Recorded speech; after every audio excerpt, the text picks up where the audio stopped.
Welcome to RNA number 3.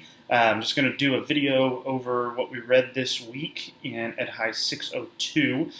We had 3 different pieces we were reading: 50 Years of College Choice, Transition to College, and the National Resource Center for First Year Experiences. We're going to drink some tea. Thank you, Dr. Latz, for the tea.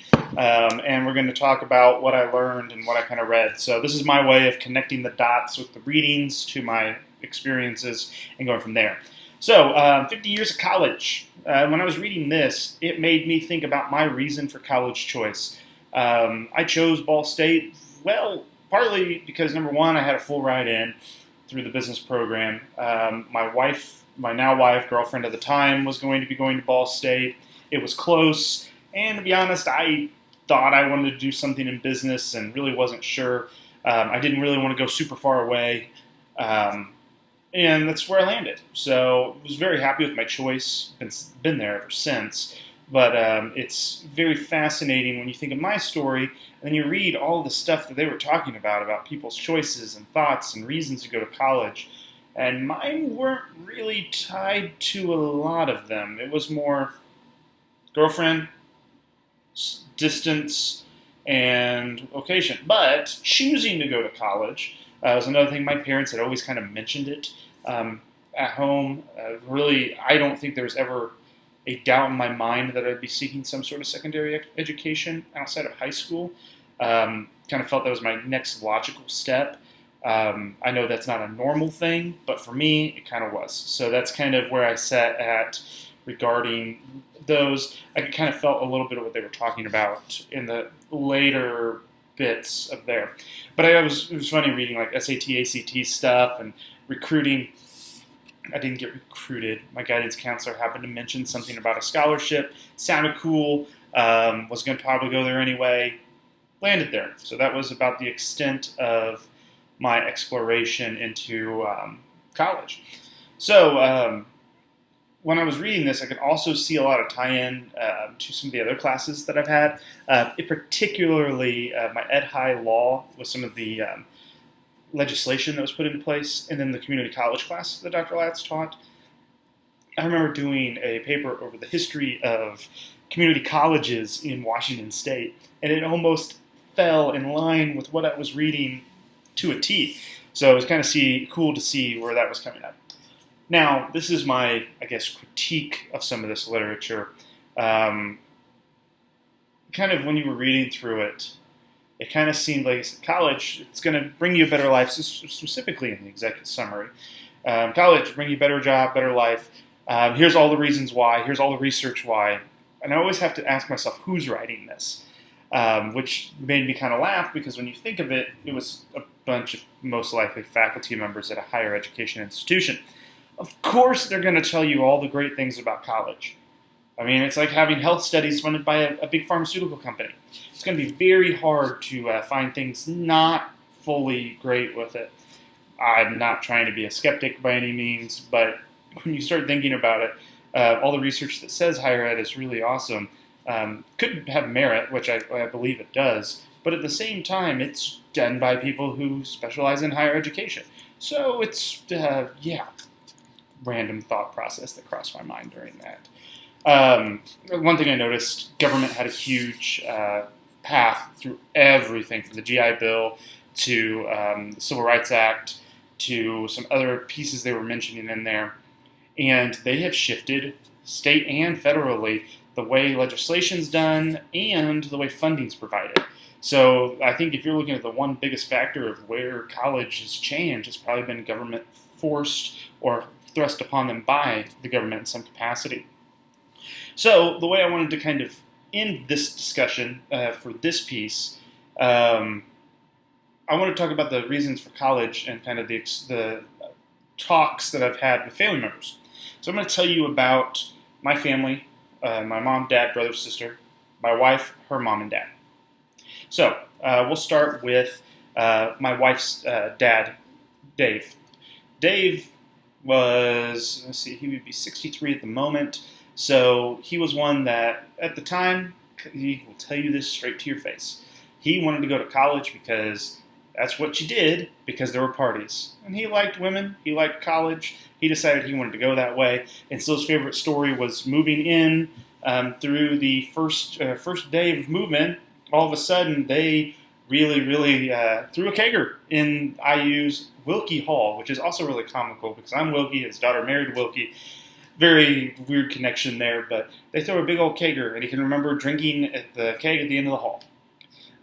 To say that he was a great student would be a lie. He ended up dropping out of school after a little while, got a job. He wanted to study archaeology, but he figured he really wasn't going to get a job in archaeology, so he decided it wasn't worth his time. Later on in life, he went back for some classes, I think at Ball State, around when his daughter was born, my wife was born, and he can remember getting all A's there, and he could barely pass the classes when he was younger. So a little bit different scenario at that point. Now look at my dad, Jason, in this. He went to Ivy Tech to learn some electricity, become an electrician, and some HVAC stuff when he was a little younger.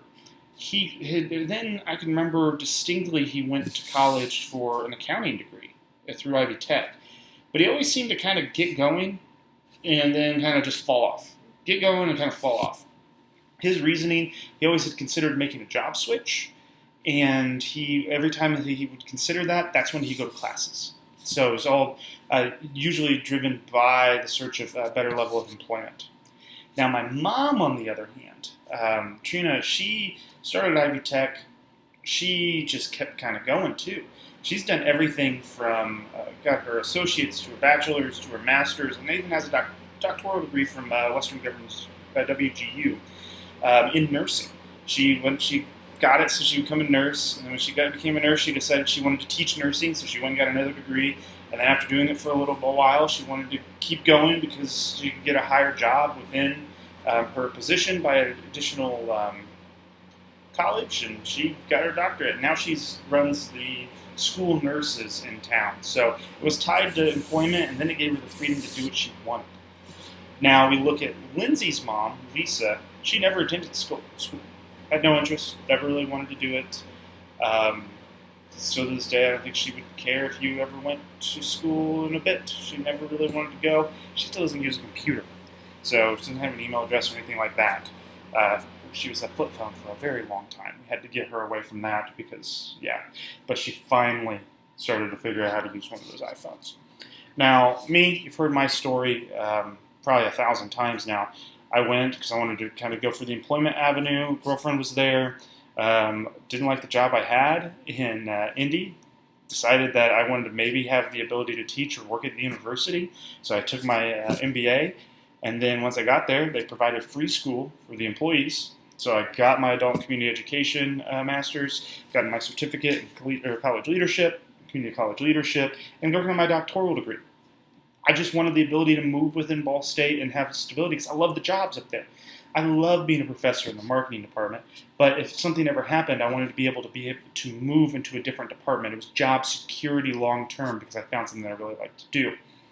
Now you look at my wife, Lindsay. Her degree she got in early childhood development. She went and taught. Her dream job was to teach at a Lutheran preschool in Fishers. She got that job, did it for a year, never went back. She's never really used her degree for much more than that. She wanted to be a stay-at-home mom. She had the option to do whatever she wanted. I fully support anything she wanted to do. And over the years, she's done substitute teaching. She's went out and done things, but her degree was to get her credentials. She had her teaching license. She liked it, but then we realized she really didn't want to do it. She's considered going back for a master's. She can go if she wants to do that. She just doesn't really seem super interested in furthering that education at all. Now, my brother and sister. My sister mimicked a lot of my mom. So my sister was doing her own thing. She was in family and consumer science, I believe, at Ball State, and ended up getting her degree. She teaches fax classes over in Ohio. And she ended up getting her master's as well. So she just was going because she could go and do it. So she kept doing it. Now, my brother, if you look at college stories, he's about as identical as me as there could be. He did the whole Miller Scholar Program, got accepted, got the full ride in. He did the whole SGA president thing when I was in there, followed his brother's footsteps, even lived in the apartment where I lived at while we were there. So you talk about kind of a mimic. Nick was kind of in my ballpark. He has not pursued any future degrees past his bachelor's, but he also had that stroke about 2-3 years ago, which kind of has hampered the way he looks at things, and he's kind of still finding himself a little bit at the moment.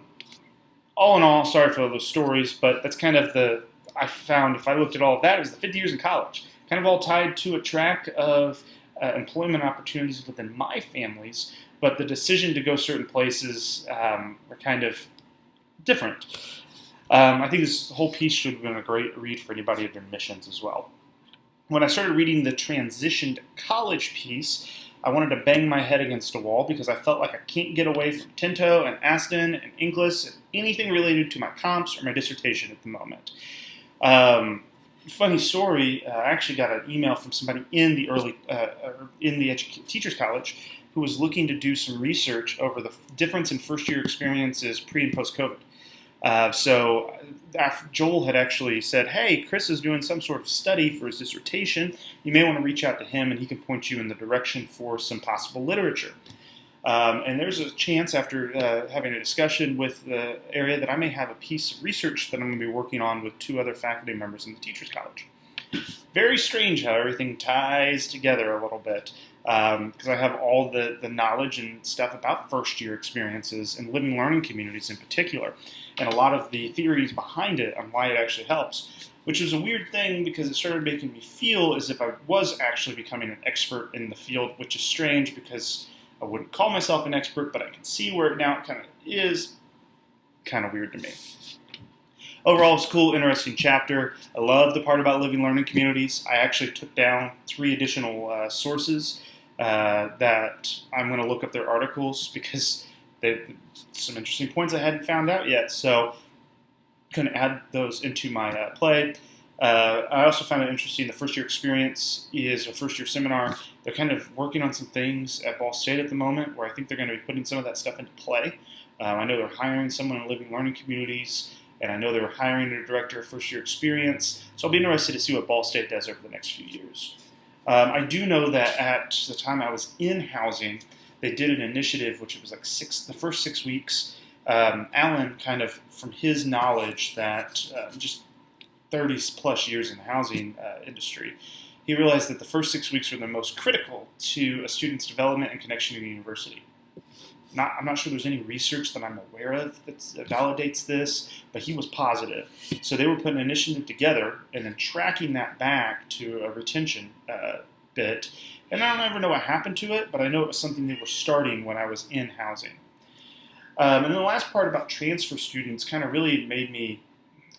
I've always felt transfer students get the shaft. Just it doesn't make a lot of sense.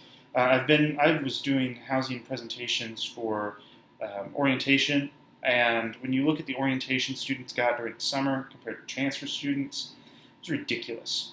I get transfer students in my classes, and there's the way that they're kind of, I wouldn't say treated, but they're just not getting the full experience, and I can see where they're a really vulnerable segment of the student population that probably need to have a real big focus. They should probably be going over the top with them, not kind of barely dragging them along. So the last thing I flipped through for probably 2 hours while I was doing this was the National Research Center for First-Year Experiences.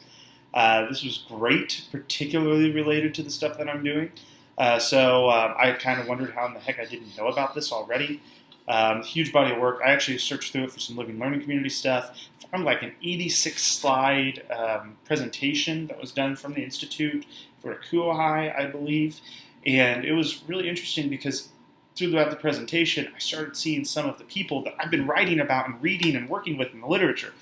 So I was like, Chris, you're actually understanding what the heck's going on now, which is kind of weird again, but regardless, it was a great resource. It kind of helped tie everything else together, and I can see where all these readings are really beneficial, specifically to give you an idea of how important that first year is for a college student and how much different research and different implications can be for that. My first year was great. I mean, I even have, I think part of one of my vignettes is about Sometimes in my freshman year, you'll hear a little bit about where I lived. You hear some of the high points. We had like a cohort group through the Miller Scholar Program. I have friends to this day that one got married to my best friend. One started a business with me. Just some different things that we really, really liked, and I think I had it very nice. And I can think of first year experiences of like my wife, completely different. She didn't have a great first year, and she was always able to get through, but it was a little more difficult with her. I was more attached. She was more detached from the university. Kind of makes that feeling of Tinto and Aston of the departure theory and all of those, involvement theory, to kind of go, maybe these people actually do have something. And maybe because I had such a great support network, my first year was a breeze. I remember it's just a lot of fun. You'll read about it in the Miller Scholar stuff and the vignettes. But maybe then I realized that I'm a unique case and that my experience is definitely not what everybody else has. So it's interesting to see my perspective on things, and some of these pieces help me kind of think a little bit differently, so I appreciate that. So that's RNA number 3. Hope you've enjoyed the video. Sorry if they're a little long-winded, but when you give us this much to read, it kind of makes me think of a few different things. This is my place to kind of talk and vent and go through things. So hope you've enjoyed it, and make sure to look at the playlist for all the rest of the RNAs. And I'll be back for RNA number 4.